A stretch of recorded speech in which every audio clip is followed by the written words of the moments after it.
première vue, nous pouvons dire que nous sommes contents.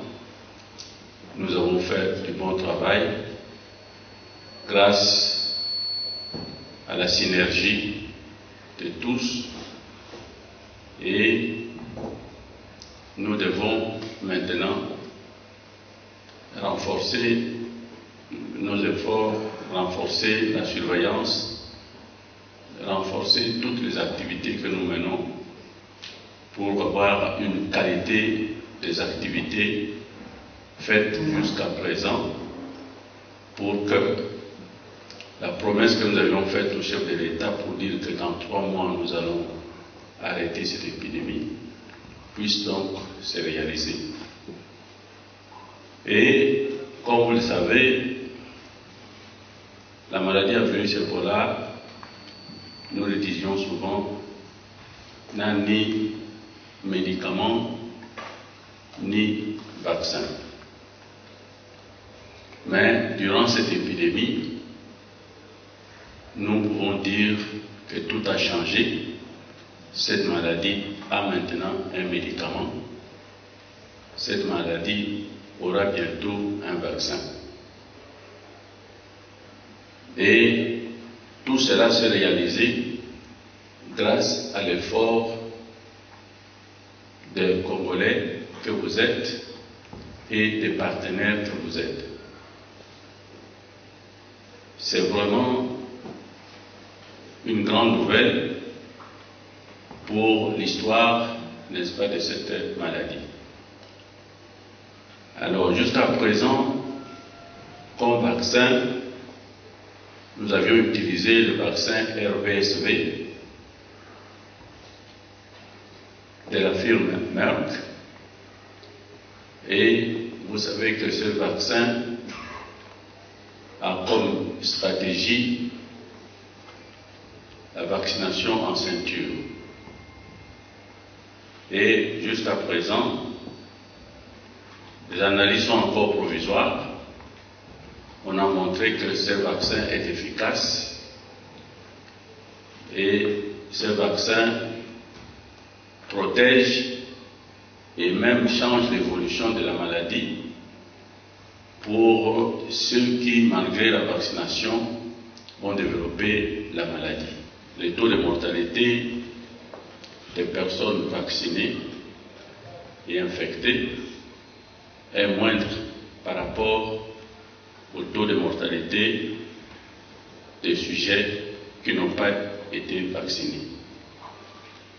Mais, lors de sa réunion du 7 mai 2019,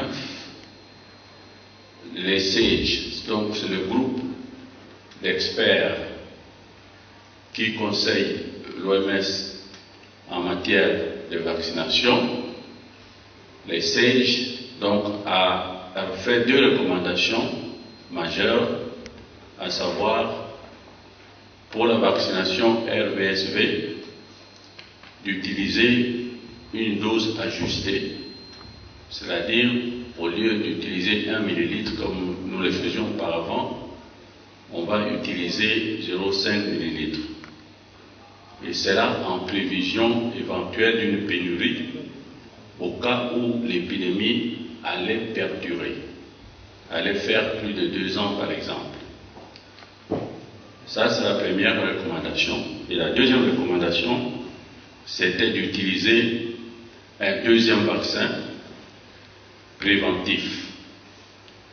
Alors, le candidat vaccin préventif que nous avons sous les yeux, c'était le vaccin chinois, le vaccin russe et le vaccin belgo-américain que nous appelons Johnson & Johnson.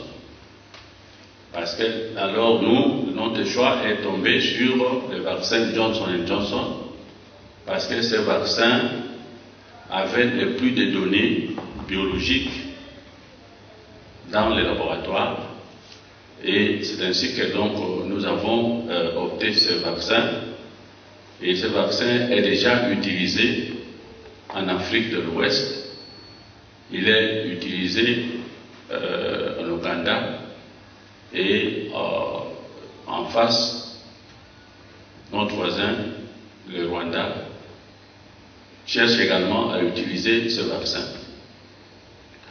Et donc, nous, on avait déjà fait une étude. Nous avons trouvé des partenaires pour nous appuyer dans cette étude. Par exemple, la London School, par exemple, le MSF. Voilà. Nous avions commencé, l'étude avait commencé avec 4 médicaments. Et un groupe d'experts indépendants a fait des analyses et a trouvé que parmi les 4, il y a 2 médicaments qui si vous voulez, qui se distinguent des autres et qui sont donc efficaces. C'est le MAP 114, qui est un médicament donc, qui vient de notre collaboration avec NIH aux États-Unis, et l'autre produit c'est le Regeneron, qui est souvent présenté sous forme de formule. Donc c'est ces 2 médicaments qu'on va utiliser, et certainement dans les épidémies à venir, ces 2 médicaments pourront être homologués et utilisés comme... Donc je disais, monsieur le maire de la belle ville de Goma, professeur Oka, chers collègues et chers amis, je suis vraiment heureux d'être ici parmi vous. C'est une petite visite, je peux dire de courtoisie, que je viens d'effectuer pour me rendre compte de l'évolution de l'épidémie de la maladie à virus Ebola